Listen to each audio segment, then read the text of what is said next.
Doctor Baba Saheb Ambedkar open university.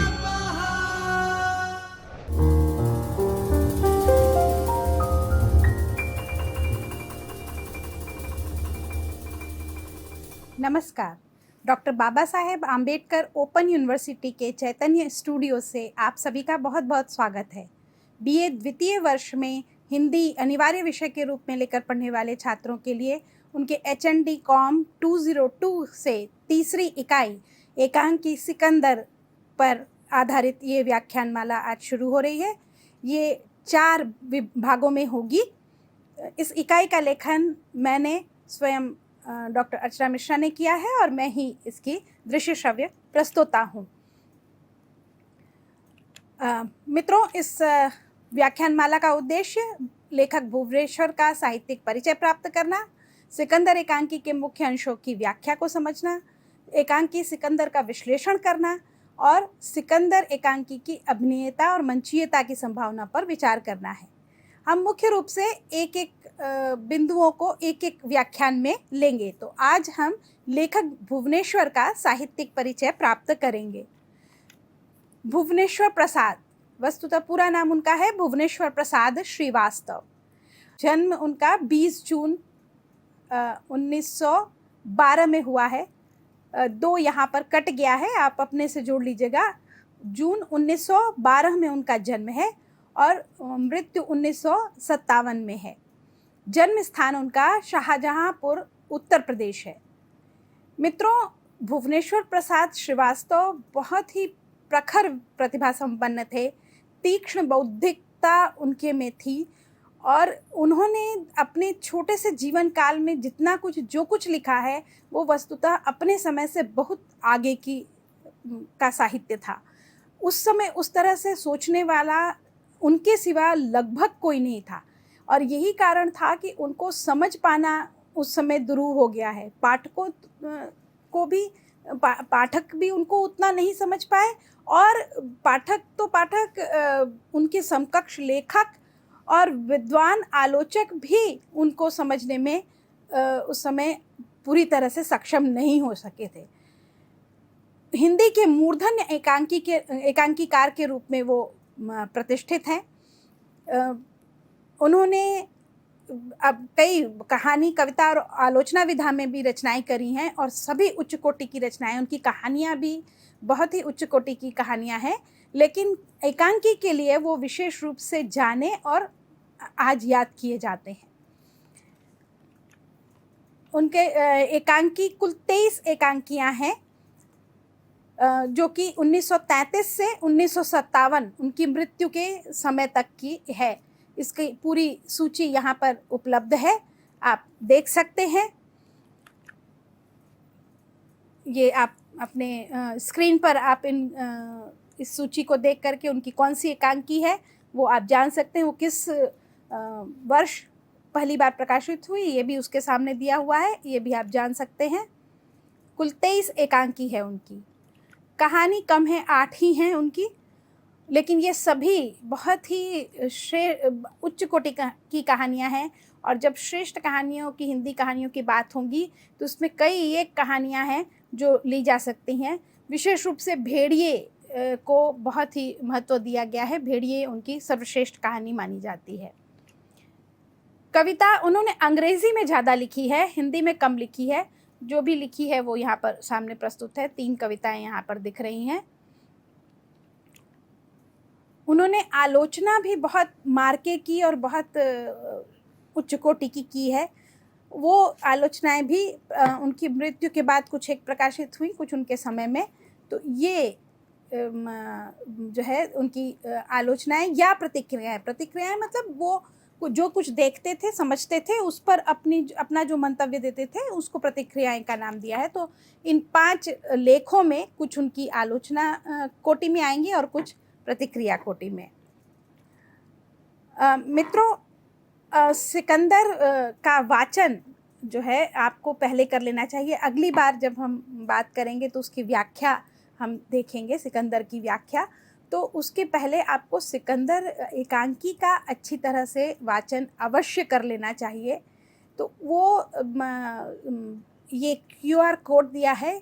इस QR code को यदि आप स्कैन करेंगे तो भी ये खुल जाएगा, और नीचे लिंक भी दी है। अगर इस लिंक को आप अपने ब्राउज़र में टाइप करेंगे तो भी ये एकांकी आपको खुल जाएगी। archive.org में ये सुरक्षित है इकाई। वहाँ से आप इसको पूरी तरह से, इकाई मतलब ये एकांकी सुरक्षित है, वहाँ पे आप इसको पूरी एकांकी को पढ़ सकते हैं। तो मित्रों, जब अगली कक्षा में आप आएँ तो निश्चित रूप से ये एकांकी आप पढ़ कर के आएँ, जिससे कि आपको आगे जानने में सुविधा हो। बाकी भुवनेश्वर का जो व्यक्तित्व है, आपके जो पाठ्य पुस्तक है उसमें बहुत अच्छी तरह से उसको दिया हुआ है। आप उनके व्यक्तित्व के विषय में और अच्छी तरह से जान सकते हैं। वो बचपन से ही बहुत प्रतिभाशील थे। उनके जो शिक्षक हैं, जो कि उनको कक्षा में भी पढ़ाते थे और उसके अलावा भी वो ध्यान देते थे, क्योंकि वो बहुत ही मेधावी विद्यार्थी थे। श्री रमाशंकर रस्तोगी जी, उनके अनुसार वो बताते हैं, बाद में जब उनके ऊपर शोध हुआ भुवनेश्वर जी के ऊपर और उनसे मिलने गए लोग, उनसे पूछा तो उन्होंने बताया कि बहुत चुप रहने वाला यह लड़का पढ़ने में बहुत तेज़ था। दार्शनिक की तरह हमेशा कुछ न कुछ पढ़ने या गुनने में लगा रहता था। वह वाकई जीनियस था। तो ये उनके शिक्षक का मंतव्य है उनके विषय में। वो स्कूल की पढ़ाई के अलावा भी बहुत कुछ पढ़ते थे। शायद स्कूली पढ़ाई से कहीं ज़्यादा ही पढ़ते थे। अंग्रेज़ी भाषा और साहित्य दोनों का ही उन्हें गहरा ज्ञान था। बहुत अंग्रेज़ी बहुत अच्छी बोलते थे, और अंग्रेज़ी के लेखकों Ibsen, Bernard Shaw, Freud, D.H. Lawrence, Oscar Wilde की कितनी ही रचनाएं उनको कंठस्थ थी। वो मुँहज़बानी उनके बारे में बोल करके बता सकते थे, उसके ऊपर चर्चा कर सकते थे। उर्दू साहित्य पर भी उनका गहरा पैठ थी, उनकी गहरी पैठ थी, और गहरा ज्ञान था उनको उर्दू साहित्य का, और वो किसी भी उर्दू साहित्य के किसी भी पहलू पर गहन चर्चा करने में समर्थ थे। तो इस तरह से उनका व्यक्तित्व एक संपूर्ण व्यक्तित्व था। लेकिन यही होता है, जब प्रतिभा का विस्फोट होता है तो उसको संभाल पाना बहुत मुश्किल होता है, और ख़ास करके इसलिए क्योंकि उनकी काफ़ी विषम परिस्थिति, पारिवारिक परिस्थिति काफ़ी विषम रही। उनको परिवार से अलग हो जाना पड़ा।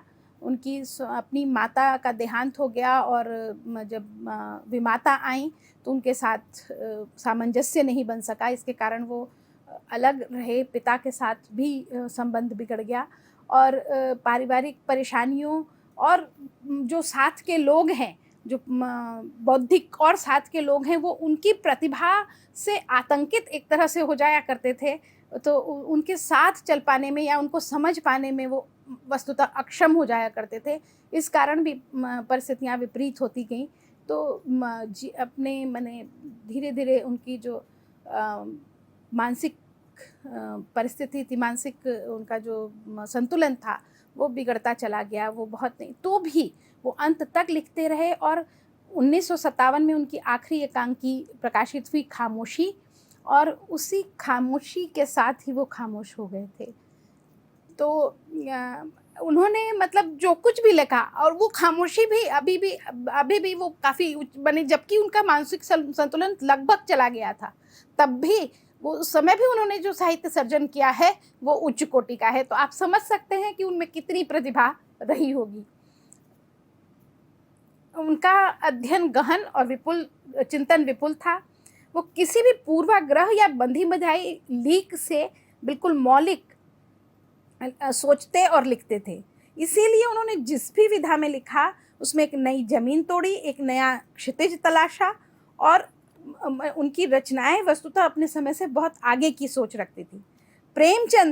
उस समय प्रेमचंद ने उनको भविष्य का रचनाकार कहा था, और शायद इसीलिए उनके समय में उनका मूल्यांकन बहुत अच्छी तरह से नहीं हो पाया। सिर्फ 25 वर्ष का उनका समय था जो रचना काल था, और उस रचना काल में उन्होंने तमाम आर्थिक, सामाजिक और मानसिक संघर्षों के बीच जितना कुछ लिखा, और उसमें से जितना रह गया, लिखा इससे ज़्यादा, लेकिन वो सारा प्रकाशित नहीं हो पाया, सारा संकलित नहीं है, एक जगह नहीं है। वो लिखते थे, रफ कागज़ पे लिखते थे, उनको जो भी जिस भी प्रकार का पेपर मिल जाता था वो उस पर लिख देते थे। तो वो सारा सुरक्षित नहीं रह पाया है। जितना सुरक्षित रह गया है वह भी उनकी विलक्षण प्रतिभा, गहरी दृष्टि, हृदयस्पर्शी संवेदना और तार्किक विचारणा का पूरा परिचय देता है। तो बाद में उन्होंने सुखदेव सिंह, डॉक्टर सुखदेव सिंह एक बड़े आलोचक हुए हैं हिंदी में, उन्होंने जो है उनके ऊपर शोध किया और उनकी सारी रचनाओं को संकलित करके प्रकाशित भी कराया और उनके विषय में विस्तार से प्रस्तुत किया, जिससे कि लोगों को, सामान्य पाठकों को उनके विषय में जानकारी हुई। नहीं तो उनको जानने वाले भी उस समय तक बहुत नहीं थे। और उन्होंने अपने जो शोध ग्रंथ उन्होंने अपना प्रकाशित कराया भुवनेश्वर के ऊपर, उसमें उन्होंने दावा किया है कि वे हिंदी के पहले और आखिरी सर्वश्रेष्ठ एकांकीकार हैं। मतलब आधुनिक एकांकी जिसको कहते हैं वो सिर्फ और सिर्फ भुवनेश्वर ने लिखी है, ऐसा सुखदेव सिंह का कहना है। और जब आप स्वयं पढ़ेंगे, आप इसके पहले आपने 2 एकांकियाँ पढ़ी, एक राम कुमार वर्मा जी की एकांकी पढ़ी परीक्षा, और फिर उपेंद्र नाथ अश्क जी की एकांकी पढ़ी सूखी डाली। और ये दोनों ही हिंदी के बड़े एकांकीकार हैं। और आप देखेंगे कि इनकी एकांकी से ये सिकंदर एकांकी बहुत सारे स्तरों पर बिल्कुल अलग दिखाई पड़ती है। ये 2 जो है वो रेडियो नाटक के रूप में भी सफल हैं। वस्तुतः राम कुमार वर्मा जी के तो अधिकांश एकांकी जो है वो रेडियो नाटक के ऊपर के रूप में पहले खेले गए थे, पहले प्रस्तुत हुए थे, और उसके बाद उनको पुस्तकाकार एकांकी के रूप में प्रकाशित किया गया था। ये भुवनेश्वर की जो एकांकी नाटक हैं वो उस तरह से सीधे रेडियो नाटक नहीं हैं, तो ये फ़र्क भी आप देख पाएंगे। तो इसलिए मैं चाहूँगी कि आप एकांकी जो है वो पूरी पढ़ें। सिकंदर जो एकांकी आपके पाठ्यक्रम में है उसको पढ़ें। ये QR कोड है और ये लिंक है, इसके माध्यम से आप archive.org पर जा कर के आप पढ़ सकते हैं एकांकी। आप अगला व्याख्यान जब सुने तो उसके पहले निश्चित रूप से आपको ये एकांकी पढ़ लेना चाहिए। उसके बीच में अगर आपके अध्ययन में कोई प्रश्न आता है, कोई समस्या आती है, तो हमें इस ईमेल ID baou.ba.hindi@gmail.com पर सूचित करें, हमें भेजें, आपको अवश्य उसका उत्तर मिलेगा। ईमेल लिखते समय अपना पूरा नाम, मोबाइल नंबर, रजिस्ट्रेशन नंबर, अभ्यास केंद्र का नाम और कोड और कोर्स का नाम अवश्य लिखें। इस तरह से हमें आपकी सहायता करने में सुविधा होगी। तो मित्रों, आज की का व्याख्यान बस यहीं तक। अगली बार हम मुख्य अंशों की व्याख्या देखेंगे और मैं आशा करती हूँ कि आप निश्चित रूप से सिकंदर एकांकी पूरा पढ़ करके आएंगे। तो तब तक के लिए बहुत बहुत शुभकामनाएं। नमस्कार।